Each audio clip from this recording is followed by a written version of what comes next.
Álgebra clase número 8 corresponde a la primera parte de transformaciones lineales.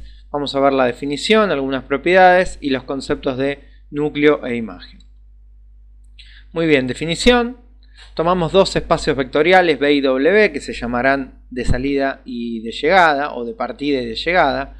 Una transformación T que vaya de B hacia W está direccionada. B es el espacio vectorial de partida y W es el espacio vectorial de llegada. Tiene que asignar a todos los vectores del espacio vectorial de salida un único vector que sea su transformado y que pertenezca al espacio vectorial de llegada. Y esa transformación tiene que satisfacer dos axiomas. Primero, que el transformado de la suma de dos vectores sea igual a la suma de los transformados.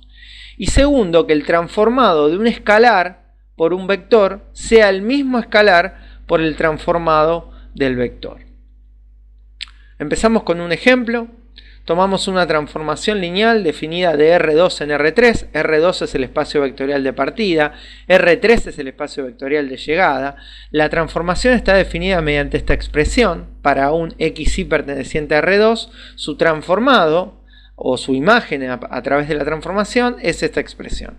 Primera componente de x más y, segunda componente de x menos y, tercera componente de 3y. Bien, tenemos que probar que es transformación lineal, entonces tenemos que testearle ambos axiomas. Primero queremos ver que el transformado de la suma es la suma de los transformados. Entonces tomamos dos vectores genéricos de R2, x1 y 1, x2 y y2. Los operamos porque estamos en un espacio vectorial, se puede sumar dos vectores de R2, da esta expresión, esto ya lo conocemos. Su transformado, acá dice f, debería leerse t.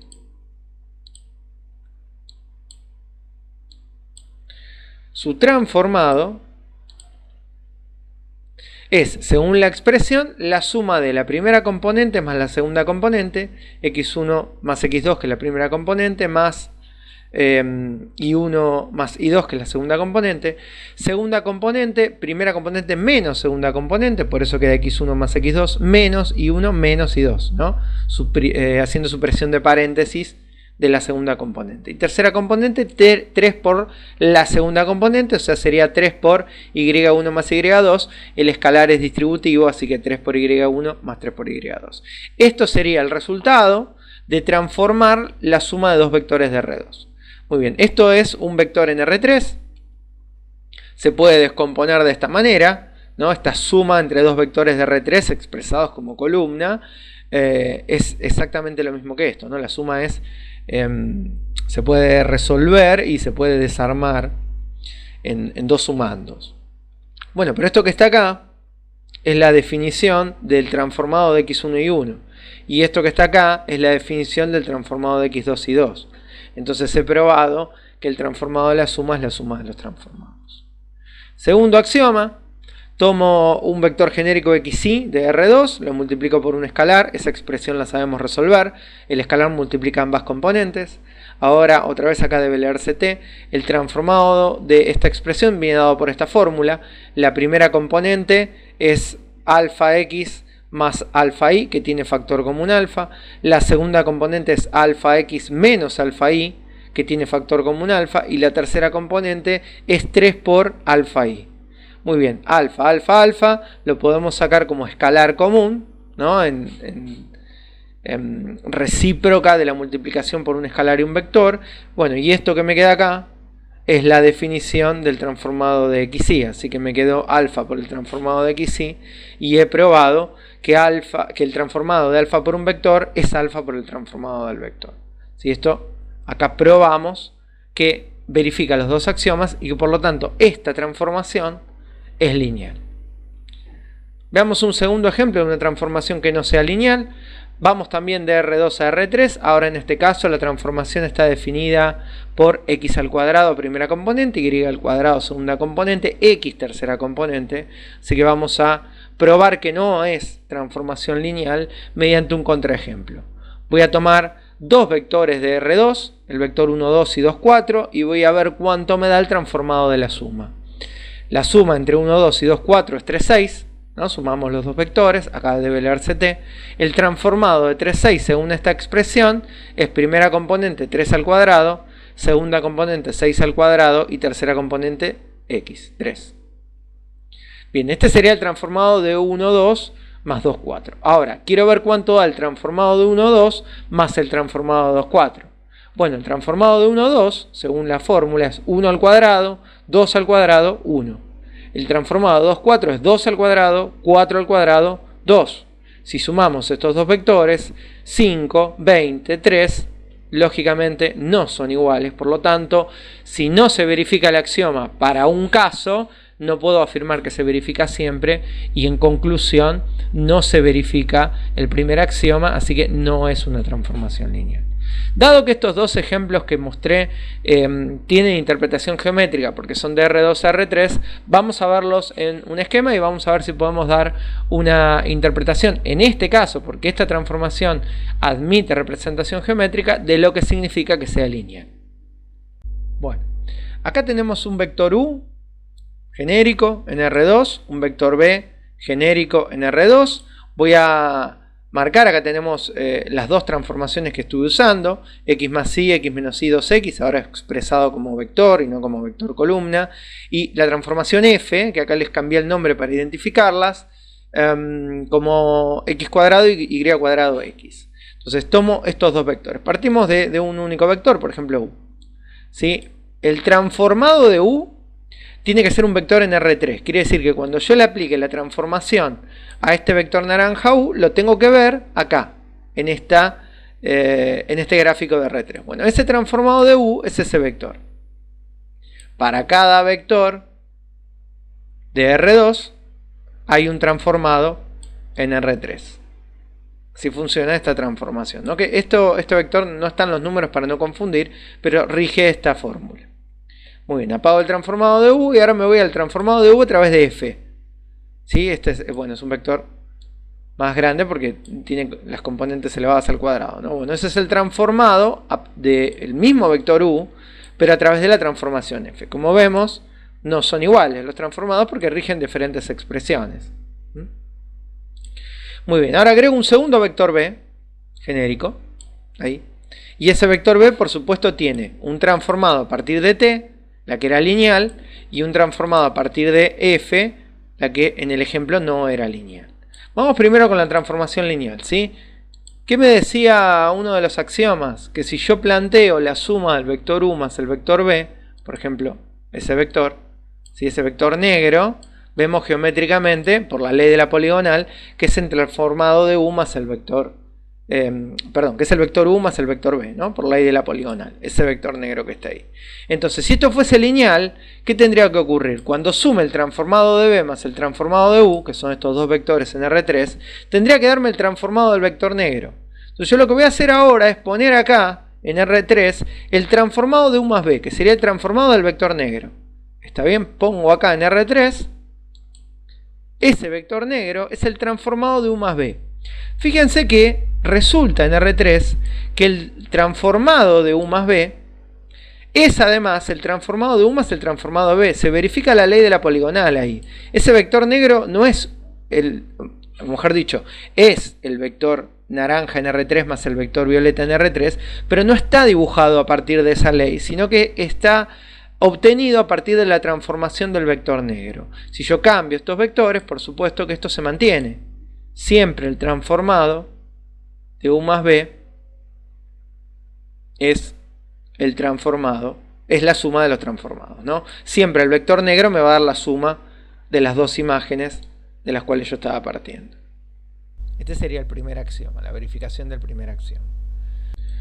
Bueno, ahora, si yo tomo el vector B y lo pongo en línea con el vector W, lo que me dice el segundo axioma es que el transformado de alfa por un vector, acá el vector B, al ser linealmente dependiente con el vector U, es alfa por el vector B. Entonces lo que me dice la linealidad es que las imágenes tendrían que mantenerse linealmente independientes, ¿no? El transformado de alfa por el vector U, que es el vector violeta, tiene que mantener la linealidad, y además la proporción entre el vector violeta y el naranja en R2 es la misma que entre el violeta y naranja en R3, que sería el escalar alfa, por el cual hay que multiplicar al vector naranja para llegar al vector violeta. Bueno, y lo importante es que mantengan la linealidad. También ahí vemos esa transformación. Entonces, ¿por qué transformación lineal en este caso? ¿Sí? ¿Por qué vemos que es lineal acá? Bueno, porque verifica los dos axiomas. Pero además, si yo vengo a R2 y trazo, por ejemplo, esa recta, ¿no? Una recta definida, una recta cualquiera en R3, y pongo un vector sobre esa recta, me pregunto qué pasa con todas las imágenes de todos esos puntos P, o esos vectores posición W, cuando van a parar a R3. Si la linealidad que tienen esos puntos P, es decir, todos esos puntos P, al mantenerse alineados, al pertenecer a la misma recta, si esa propiedad se mantiene cuando traslado las imágenes hacia R3. Bueno, el transformado W es ese vector. Ahí. ¿No? Está pintado ahí en naranja por la transformación T, no por el vector T de U. Bueno, entonces, ¿qué pasa cuando yo traslado ese vector? Ese punto naranja transformado de W mantiene la linealidad. Bueno, resulta que sí. ¿A ver? Bueno, vamos a estudiar todo esto mismo que vimos acá. Vamos a tratar de analizarlo ahora con la transformación F, que nos dio que no era lineal. Entonces voy a sacar los transformados a partir de la transformación T y voy a llevar los transformados de U y de B ahora a partir de la transformación F. Ese es el transformado del vector U, ese es el transformado del vector B. Voy a volver a aprender el vector U más B en R2 y ahora voy a transformar a partir de F este vector negro. Entonces lo que me interesa saber es si el transformado del vector negro ahora es también la suma de estos dos vectores en R3. No lo va a hacer porque es lo que probé que no se verificaba. Entonces cuando prendo ese transformado, fíjense que ese vector negro, que ahora es el transformado de U más B, no es la suma del violeta más el naranja, ¿no? Hice la ley de la poligonal, puse el vector naranja a continuación del vector violeta y no me da el vector negro. Entonces acá se ve que no se mantiene, no se cumple el primer axioma, no se verifica el primer axioma. Es más, podría preguntarme si se verifica el segundo y tratar de darle una interpretación geométrica. Si pongo los dos vectores, se mantiene la linealidad, se mantiene la proporción. Ahí daría la sensación que no se mantiene la proporción, porque el vector violeta es, estimando muy por arriba, el doble del vector naranja, y acá no. Pero bueno, eso habría que probarlo, ¿no? Esto es una muestra simplemente geométrica. Me interesa ver qué pasó con esta recta ahora y qué pasa con los vectores W al trasladar todos estos puntos mediante la segunda transformación, que me dio que no era lineal, que no es una transformación lineal. Entonces prendo ahora el transformado de ese vector W, pintado en violeta por esta transformación, y qué pasa cuando yo desplazo un punto P que estaba perteneciente a una recta, que estaban alineados, cuando los transformo. ¿Mantienen la linealidad? Bueno, resulta que no. Se desplazan sobre esa curva. Ahí. Entonces, ¿qué podríamos decir haciendo una especie de abuso de notación? Que la transformación T modifica los puntos sobre esta línea en esa. A un punto sobre esta recta, por ejemplo a ese vector W, le asigna un punto sobre esa recta naranja, por ejemplo ese vector, ¿no? A puntos sobre esta recta le asigna puntos sobre esa recta. Así funciona la transformación T. Sin embargo, la transformación F a puntos sobre esta recta le asigna puntos que no están sobre una recta. No es lineal.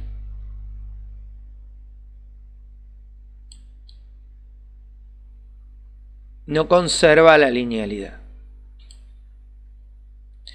Bueno, no todas las transformaciones tienen interpretación geométrica. Esto lo podemos hacer porque vamos de R2 a R3. Si va de R2 a R2, de R3 a R3, lo podemos mantener. Incluso con R1 podemos darle una especie de interpretación geométrica, pero cuando nos desplazamos de espacios vectoriales, esto lo perdemos. Bueno, avancemos. Propiedades. Sea T una transformación lineal, de B en W. Entonces, para toda transformación que sea lineal, que satisfaga los dos axiomas, se cumple, primero, que el transformado del vector nulo del espacio vectorial de partida es el vector nulo del espacio vectorial de llegada. Volvamos al dibujo. Apagamos esto. Si este punto P, vamos a trabajar con el vector U ahí, y prendo el transformado. El transformado del vector nulo tiene que ser el vector nulo.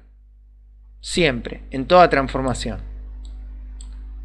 El transformado del vector nulo es el vector nulo. Segunda propiedad, el transformado del opuesto es el opuesto del transformado. ¿Qué significa esto? Volvamos al dibujo.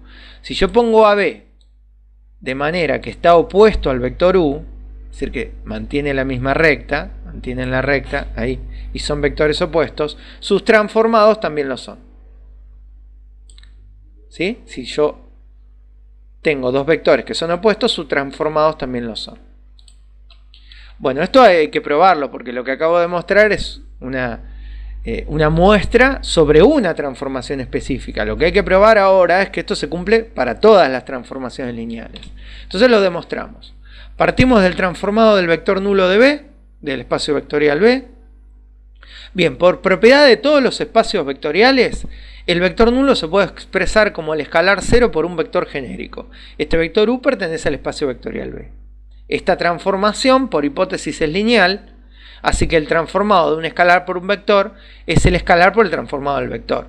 No importa lo que dé el transformado de U, porque si yo sé que es un vector del espacio vectorial W, y como W es también un espacio vectorial, el escalar 0 por un vector del espacio vectorial W me da el vector nulo. De W ahora.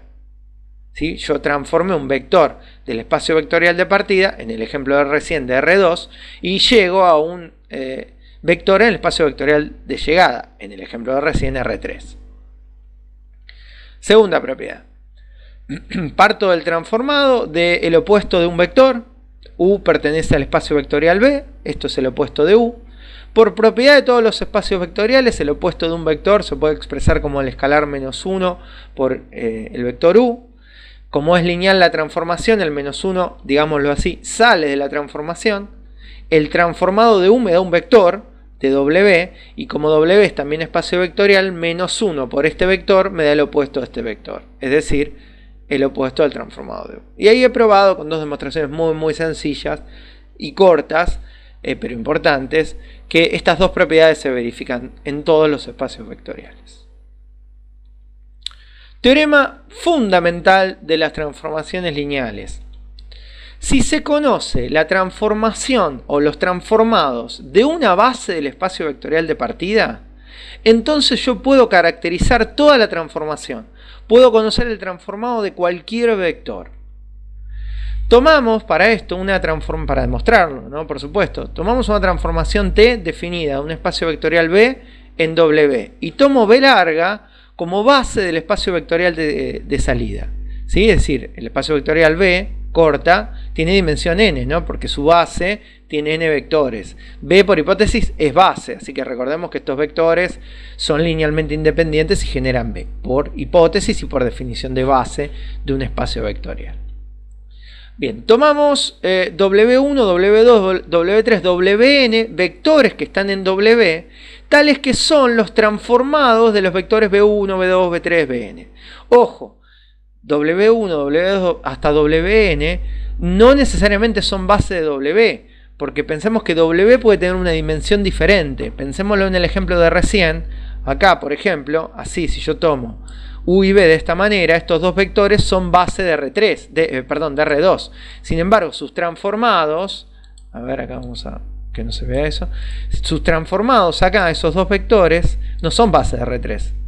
El espacio vectorial de partida es R2, tomo dos vectores que son base de R2, los transformo, tengo estos dos transformados, ¿sí? Esos son los dos vectores W que digo que afirmo que existen, porque por hipótesis existe el transformado de todo el espacio vectorial de partida, pero no puedo afirmar que esto sea base de R3, de hecho puedo afirmar que no lo es, porque son dos vectores.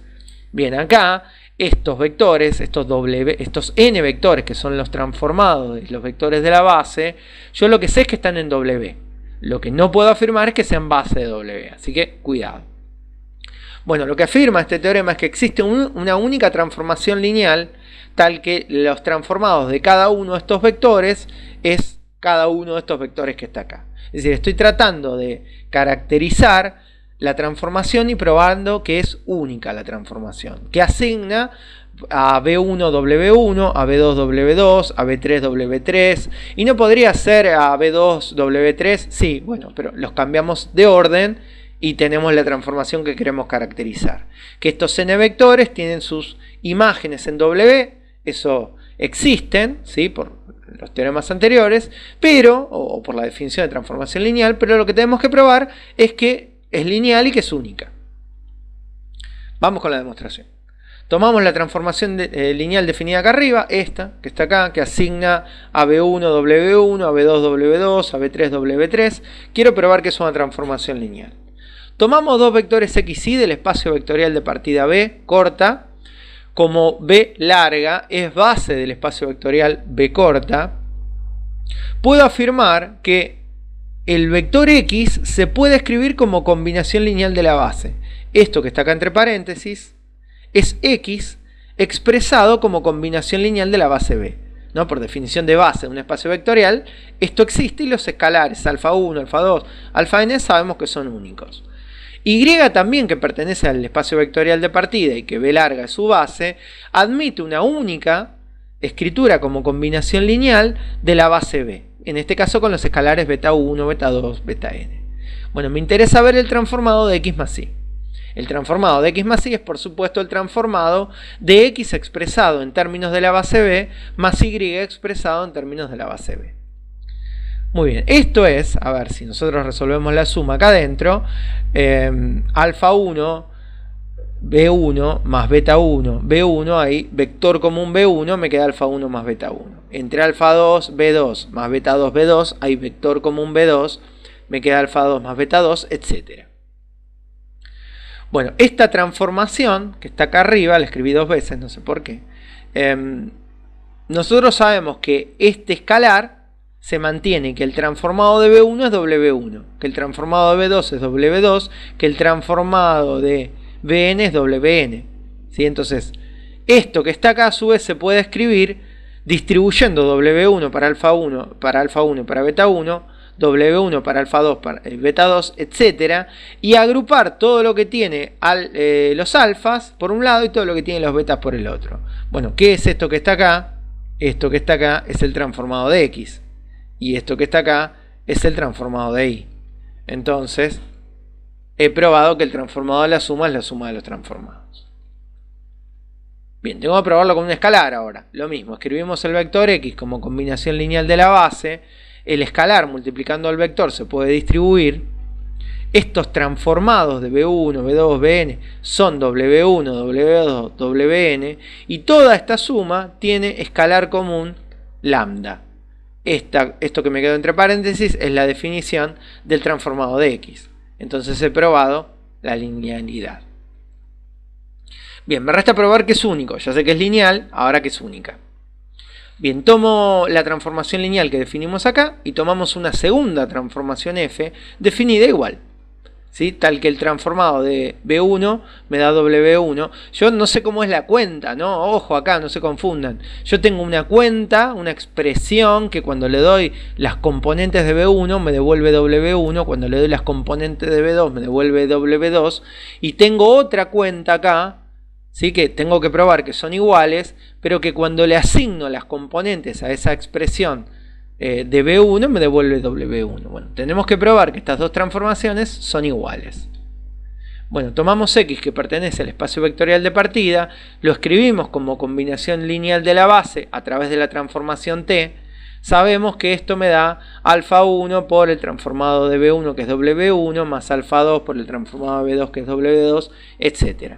Si aplicamos lo mismo para f, esto también es lineal por hipótesis, así que esto da alfa 1 por el transformado de B1, que es también W1, alfa 2 por el transformado de B2, que es también W2, etc. Bueno, como la combinación lineal de los alfas es única, por teorema de los espacios vectoriales, el vector que está de este lado de la igualdad es igual al vector que está de este lado de la igualdad. En consecuencia, las transformaciones son iguales. Y ahora sí probé que existe una única forma de expresar la transformación que asigna a los vectores de una base estos vectores que están acá. Y por lo tanto, si conozco estos transformados W1, W2 hasta Wn, puedo caracterizar el transformado de X, siendo X un vector cualquiera de B corta. Ejemplo de eso, ejemplo del uso, de la utilización del teorema fundamental de las transformaciones lineales.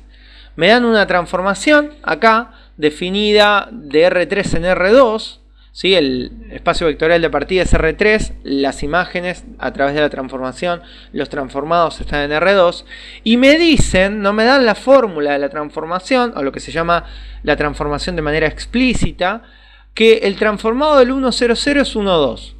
Que el transformado de 0, 2, 1 es el vector nulo y que el transformado de 0, 0, menos 1 es 2, 1. Entonces, pregunta, ¿es la información dada suficiente para determinar una única transformación lineal? Bueno, tendría que, aplicando el teorema fundamental de las transformaciones lineales, verificar que conozco el transformado de una base de R3. Es decir, que los vectores 1, 0, 0, 0, 2, 1, 0, 0, 1 conforman una base de R3. Bueno, lo estudio, los pongo como columna, expreso los vectores expresados de manera matricial, y si las columnas de esta matriz son linealmente independientes, entonces serán base. Bueno, una forma de probarlo, porque en este caso es cuadrado, es calcular el determinante. Otra sería escalonar la matriz y calcular el rango, otra sería estudiar la nulidad y bueno, todo lo que vimos en la clase de repaso de las matrices. Bueno, dado que el determinante no es 0, esta es una matriz triangular inferior, así que su determinante es 2, 1 por 2 por menos 1, acá esto es menos 2, no 2. Dado que ese determinante no es 0, entonces como no es 0, no da 2, da menos 2, como el determinante no es 0, entonces el conjunto dado es linealmente independiente. Y como estoy en R3, tres vectores linealmente independientes forman una base de R3. Entonces, ¿es la información dada suficiente? Sí. Muy bien, ahora que sé que es suficiente, no me lo está preguntando, pero lo que vamos a hacer es hallar esa transformación. Hallar la única transformación que se comporta de esta manera. Que al vector 1, 0, 0 le asigne este vector, que al vector 0, 2, 1 le asigne al vector nulo, y que al vector 0, 0, menos 1 le asigne al vector 2, 1. Muy bien, definimos una transformación lineal única y tomamos entonces un vector genérico de R3U y lo expresamos en términos de la base dada, la base que nosotros probamos que es base. U, vector genérico, lo expresamos como un alfa por el primer vector de la base, más un alfa 2 por el segundo vector, más un alfa 3 por el segundo vector, por el tercer vector. Aplicamos miembro a miembro la transformación, que sabemos que es lineal.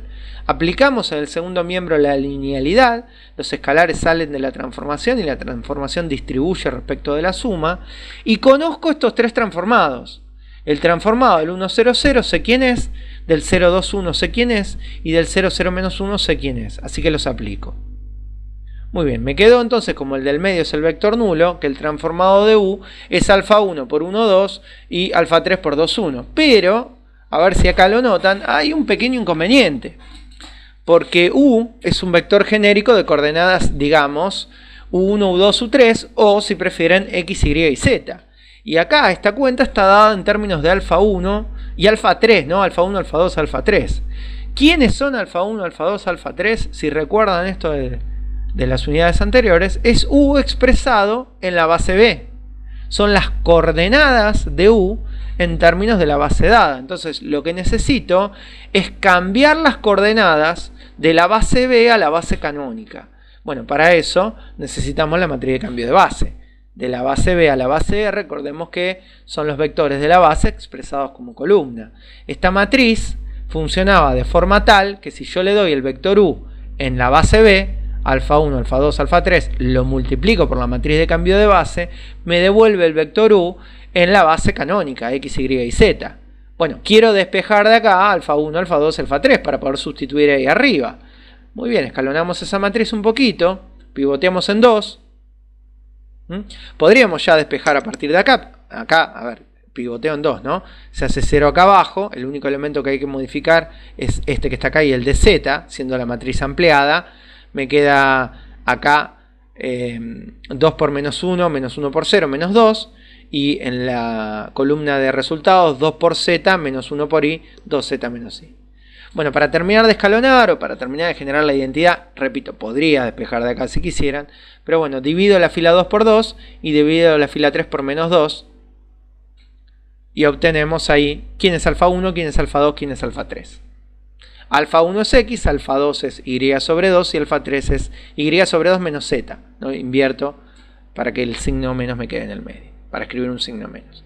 Bueno, vuelvo hacia la expresión de la transformación lineal y sustituyo alfa 1, que es x, y alfa 3, que es y sobre 2 menos z. Bueno, expresemos esto, hagamos esta cuenta, ¿no? Acá me queda x más es x como primera componente de 2x, y acá también la distributiva. Después sumamos los dos vectores, primera componente con primera componente, segunda componente con segunda componente, y obtenemos la expresión de la transformación lineal. Esta es la expresión de la transformación lineal t. ¿Podemos verificar si esto está bien? Sí, podríamos darle a x, y y z las componentes 1, 0, 0, y si esto está bien tendría que darme 1, 2. 1, 0, 0 quiere decir que lo único que queda dando vuelta por acá es lo que tiene x. ¿No? Acá en la primera componente, y se va, z se va porque son ceros, me queda x que es 1, y acá se va y, se va z, me queda 2 por x, x es 1, 1, 2, funciona. Para 0, 2, 1 me tendría que dar el vector nulo, ¿sí? Y es 2 y z es 1, x es 0, así que este se va, 2 menos 2, 0, este se va porque es 0, 2 sobre 2 es 1, menos 1, 0, funciona. Y para 0, 0, menos 1, solo me queda z, así que acá me queda menos 2 por menos 1, que es 2, y acá me queda menos menos 1, que es 1. Como verán, funciona. Esta es una transformación que también tiene interpretación geométrica, así que ya que estamos y que podemos hacerlo, vamos a verlo sobre un esquema.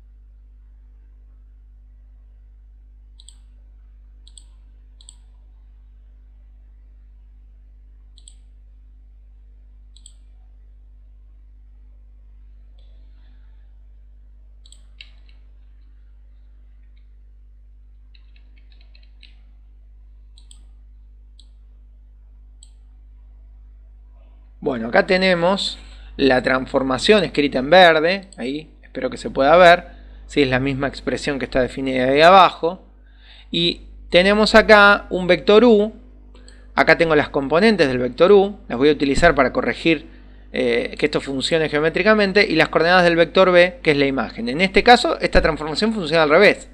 Yo asigno a un vector de R3 un vector en R2. Entonces, ¿qué me pide que haga esta transformación? Que al vector 1, 0, 0, a ver si lo puedo poner en 1, 0, 0. Esperen que perdí el punto.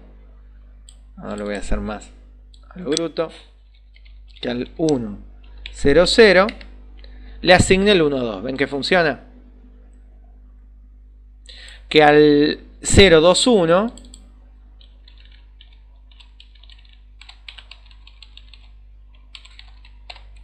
le asigne el vector nulo, ahí, y que al 0, 0, menos 1 le asigne el vector 2, 1. Bueno, y esto funciona lógicamente para cualquier vector, ¿no? Pero en particular funciona para esos tres que me da. Transformado está en R2. Parto de un vector de R3, llego a un vector de R2. Bueno, avancemos. Núcleo de una transformación lineal. Esto lo hemos definido para una matriz, así que lo vamos a hacer ligero, porque tenemos el concepto de núcleo de una matriz, así que es bastante parecido. Tomamos una transformación lineal de V en W y vamos a llamar núcleo de la transformación al conjunto de vectores de V del conjunto de partida, tales que su imagen es el vector nulo de W. Vamos al ejemplo de recién.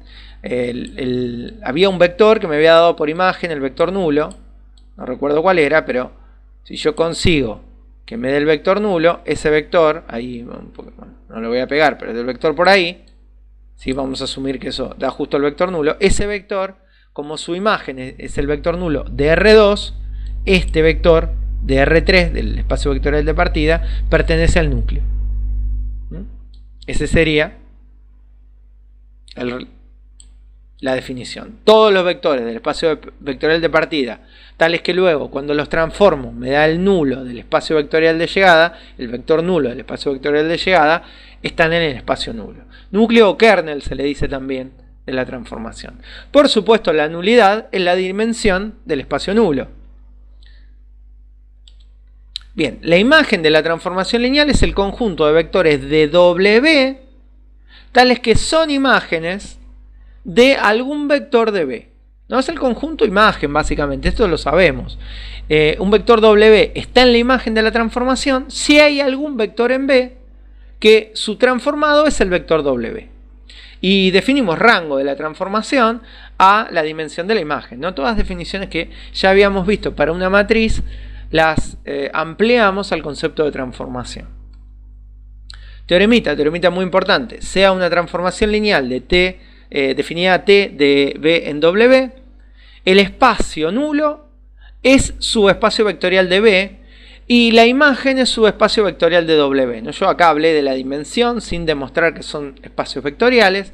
Bueno, estas demostraciones, por supuesto, son muy sencillas de hacer, les quedan pendientes a ustedes.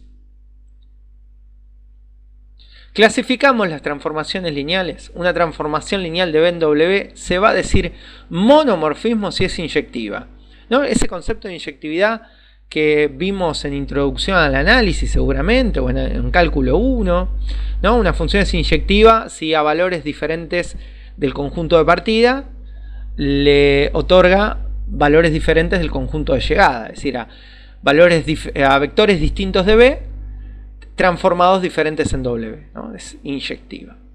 Bueno, es epimorfismo si es surjectiva, es decir, si el conjunto imagen, el subespacio vectorial imagen, coincide con W, entonces será epimorfismo. Y si es ambas, ¿sí? Es decir, si es biyectiva la transformación, se llama isomorfismo. Bueno, decimos que una transformación es un endomorfismo si el espacio vectorial de partida y el de llegada son iguales. Los ejemplos que vimos recién, uno era de R3 en R2, no es entonces un endomorfismo. El otro era de R2 en R3, tampoco. Si alguno hubiese sido de R3 en R3, hubiese sido un endomorfismo, o de R2 en R2, o de R5 en R5. Bueno, y por último, un automorfismo es un endomorfismo isomorfo, ¿sí? Una transformación que va, por ejemplo, de R3 en R3, biyectiva. Eso es un automorfismo, una aplicación, se dice, de el espacio vectorial sobre sí mismo, ¿sí? ¿Por qué se dice automorfismo? Bueno, porque si yo hiciese la interpretación geométrica de un endomorfismo, el vector, la imagen del vector celeste está en R3 también. ¿Está bien? Entonces, por eso se dice que es endomorfa, es sobre sí misma. Y bueno, a las transformaciones isomorfas también se le dice, como a las funciones biyectivas, transformaciones 1 a 1. A un único vector le corresponde un único vector. Bueno, los isomorfismos son especialmente importantes en el estudio del álgebra lineal. Tienen algunas transformaciones que no tienen, algunas propiedades que no tienen las otras transformaciones. Una es casi lógica, pero bueno, vale destacar. Si yo tengo un isomorfismo entre dos espacios vectoriales, tienen la misma dimensión. Si yo pruebo que una transformación es isomorfa, entonces los dos espacios vectoriales tienen la misma dimensión.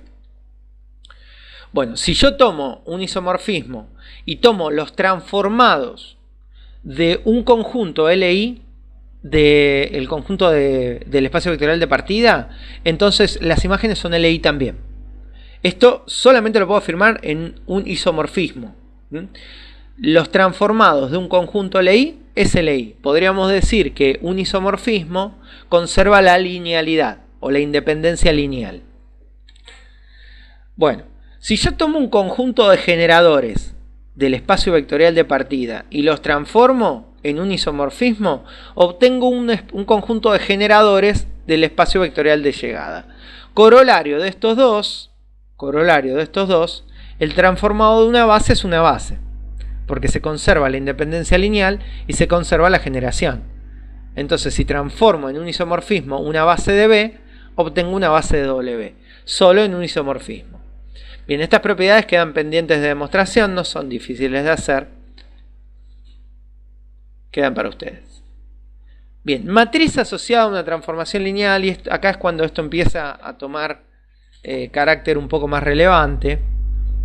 Tomamos una transformación lineal de Rn en Rm, afirmamos que existe una única matriz de m por n, tal que el transformado del vector u, que pertenece al espacio vectorial de partida, se puede obtener como una matriz multiplicado por el vector u. Y en ese caso la matriz A se denomina matriz asociada a la transformación T. ¿Sí? Lo que afirma este teorema es que toda transformación lineal se puede expresar de forma matricial y que esa matriz es única. Bueno, es muy importante este teorema, vamos a demostrarlo.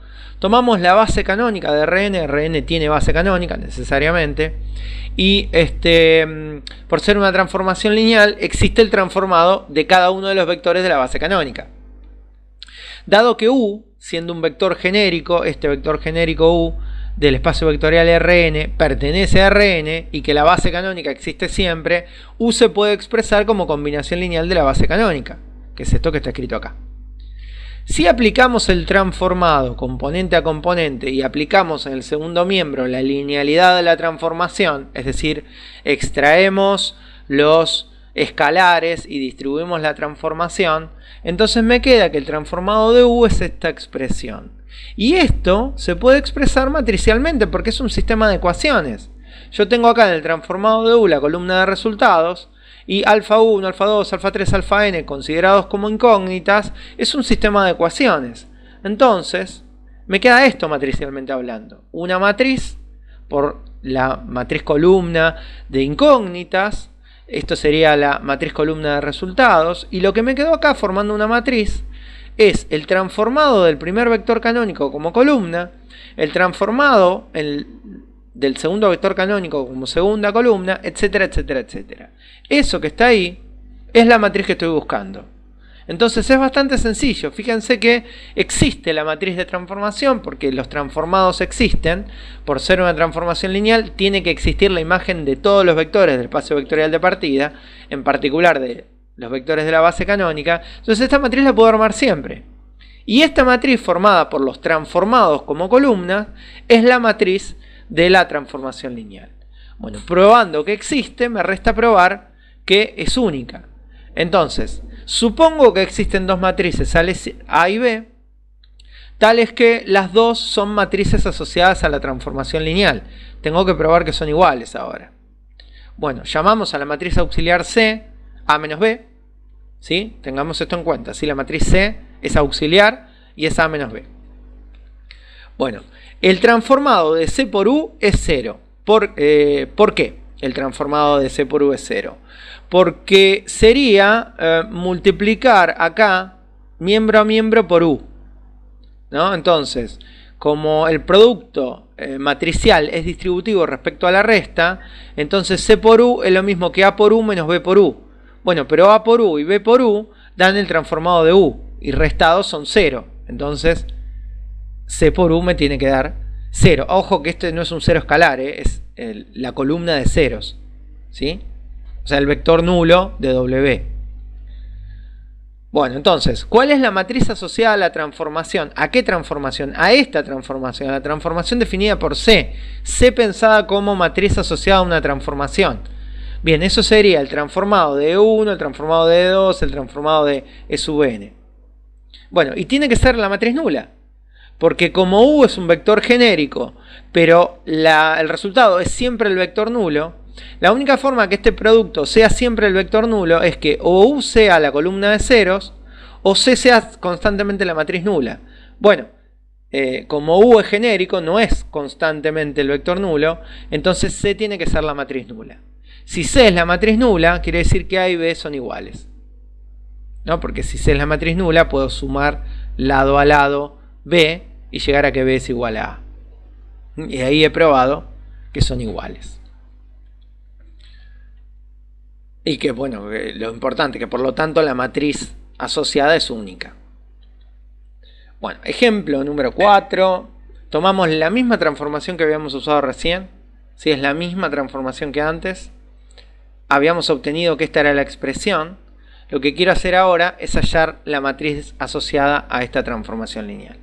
¿Qué necesito? Los transformados de los vectores canónicos y después expresarlos como columna. Entonces, bueno, el transformado del primer vector canónico es este, no es 1, 2, ya me lo da el ejercicio, pero si no, es hacer a x1, a y0 y a z0 y ahí poner el vector. El transformado del segundo vector canónico es de 0, 1, 0, x es 0, y es 1, z es 0, primera componente 1, x es 0, y es 1, z es 0, segunda componente 1 medio, y el transformado del tercer vector canónico sería de 0, 0, 1, así que me quedan solamente lo que tiene z, sería menos 2, menos 1.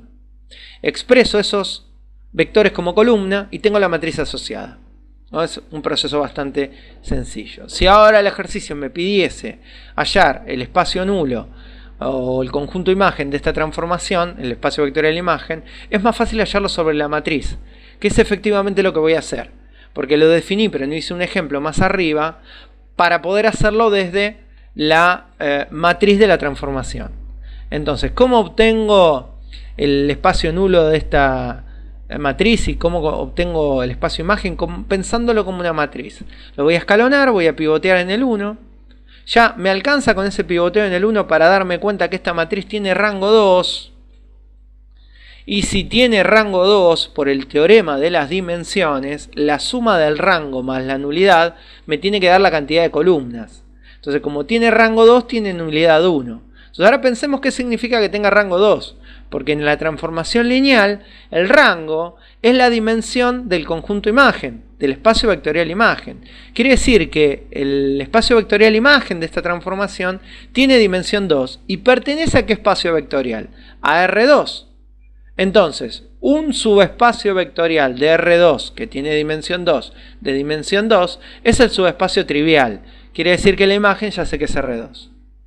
Sin tener que ir a calcular una base. Si quisiese una base, bueno, recordemos que las operaciones elementales entre filas y columnas conservan el espacio fila y la independencia lineal del espacio columna, así que escalonándolo también podría obtener una base si lo quisiese. Bueno, como dije recién, por el teorema de las dimensiones, la nulidad es 1. Quiere decir que el espacio nulo tiene dimensión 1 y que por lo tanto tiene un vector en su base. Un solo vector. Necesito un vector, necesito obtener un vector cuya imagen sea el vector nulo.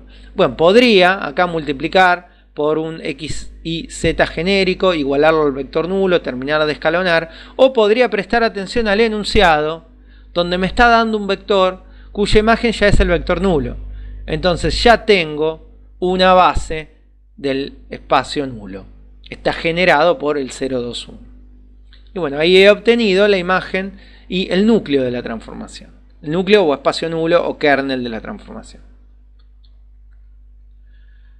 Muy bien. Matriz, vamos hacia acá. Vamos a un segundo a ver acá en la interpretación geométrica. Bueno, ¿qué me dice el cálculo? Que cualquier vector que sea LD, digo, con el vector 0, 2, 1, por ejemplo el vector, a ver, 0, 4, 2, lo estoy multiplicando por 2, me va a dar en su imagen el vector nulo. ¿Ven? Otro podría ser 0, menos 6, menos 3, multiplico por menos 3, también me da el vector nulo la imagen. ¿Ven? Y bueno, la imagen significa que puedo llegar a obtener todo R3, ¿no? Cualquier vector de R3, dije, de R2, todo el conjunto de todos estos vectores me da todo el espacio R2. Bueno. Matriz asociada a una composición de transformaciones lineales. Ahora esto significa que yo aplico una transformación y luego aplico otra. Bueno, tomamos dos transformaciones, una transformación que llamamos T y otra que llamamos G. Entonces me dice que la composición de T compuesto con G tiene que ir, ojo acá, recuerden que necesitamos una relación entre de dónde parte y dónde llega una y dónde parte y dónde llega la otra. Primero se va a aplicar G va de U a B, y después al conjunto imagen de G le tengo que aplicar T. Entonces los vectores que me devuelve G tienen que ser los mismos que toma T. Entonces estos dos espacios vectoriales tienen que coincidir para que yo pueda componer e ir directo desde U hasta W, ¿no? Que sería la composición T compuesto con G.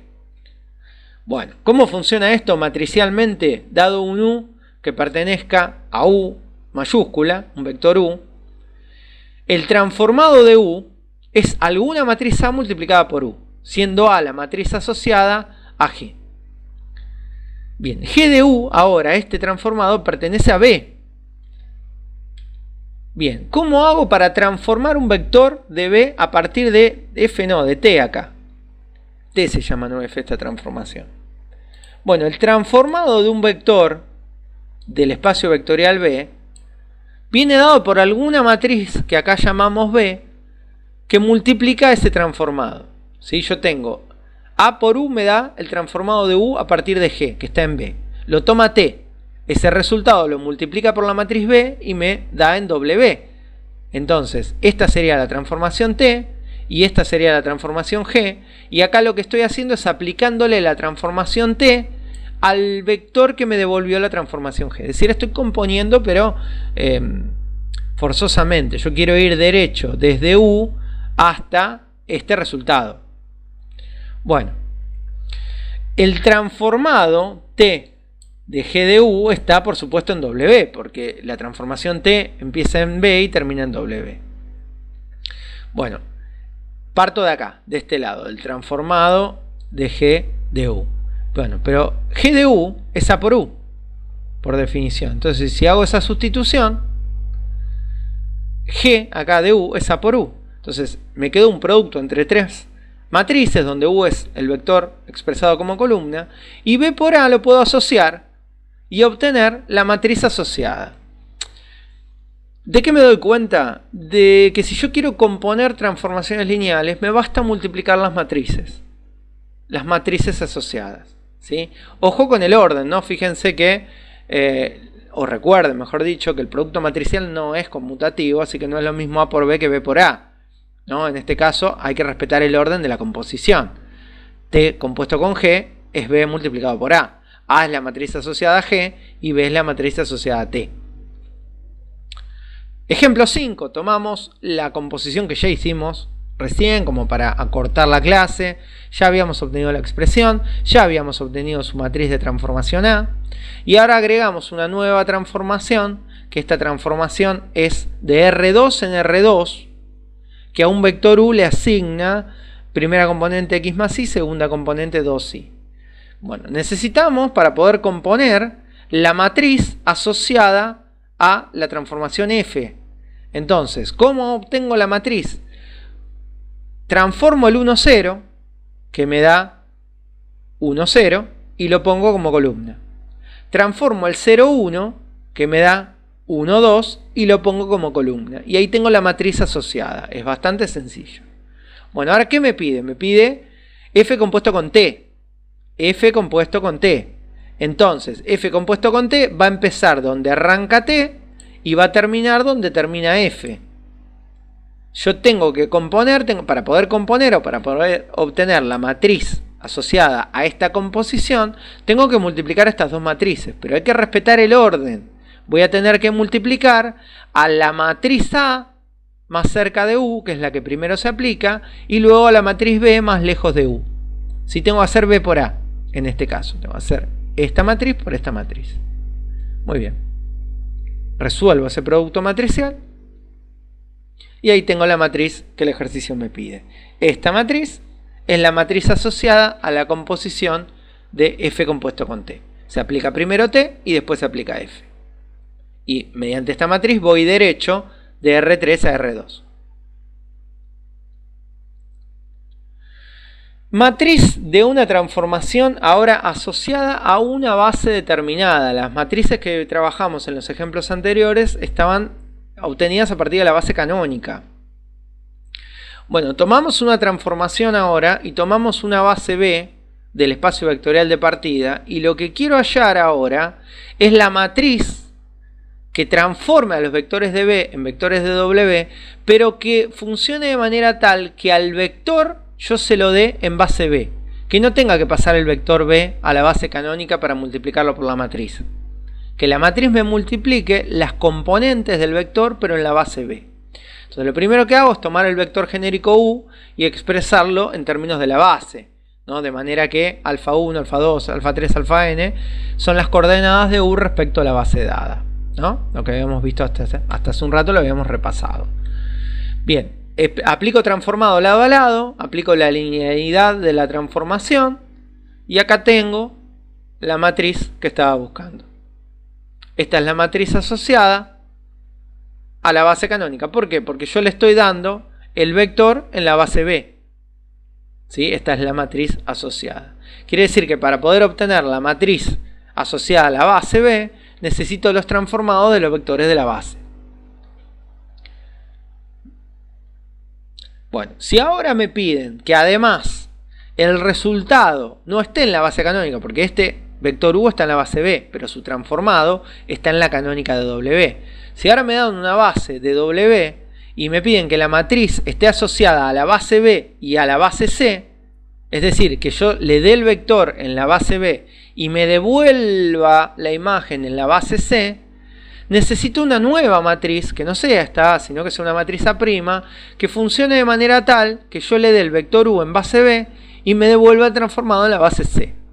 Bueno, quiere decir que necesito transformar este vector transformado de U de la base canónica, porque está en base canónica, a la base C.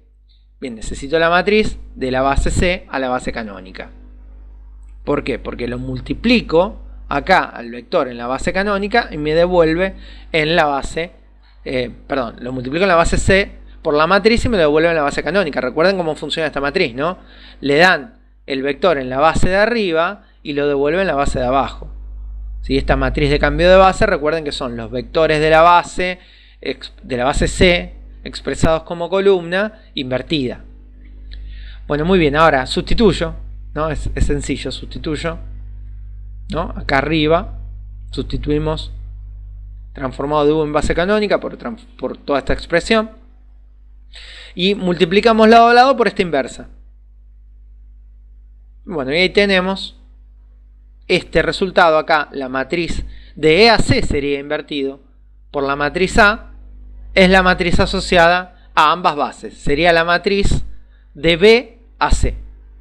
¿Sí? Porque arranca en B, en la base B, y termina en la base C. Bueno, ejemplo de lo último que vimos. La misma transformación que teníamos recién, ¿sí? Con la matriz que calculamos en la base canónica. Esta matriz va de canónica a canónica. Ahora el ejercicio me da dos bases. Una base de R3 del espacio vectorial de partida y una base de R2 del espacio vectorial de llegada, y lo que quiero es pasar esta matriz para que funcione con estas dos bases. La matriz A de base B1 a B2, ¿no? De la base de R3 a la base de R2.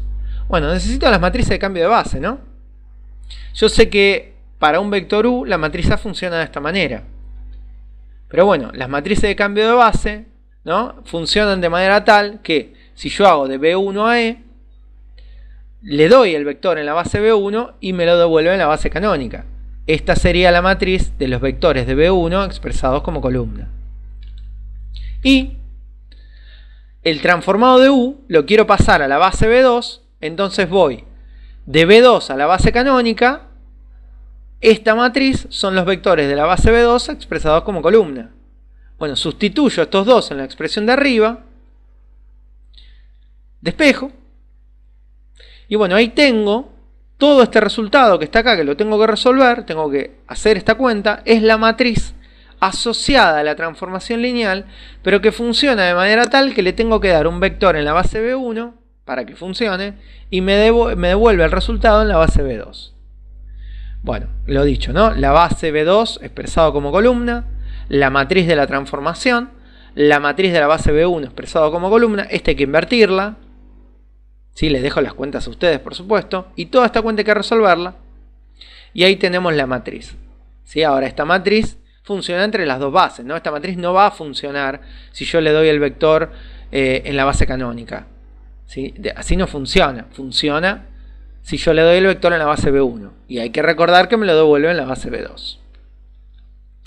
Bueno, eso es todo para la clase de hoy, la clase número 8. Les queda para resolver todos los ejercicios de la práctica nueva. Es una práctica únicamente para resolver con esta clase. Tiene muchos ejercicios, pero como siempre les digo, es para que les sobren, ¿no? Para que tengan disponibilidad si llegasen a necesitar muchos ejercicios.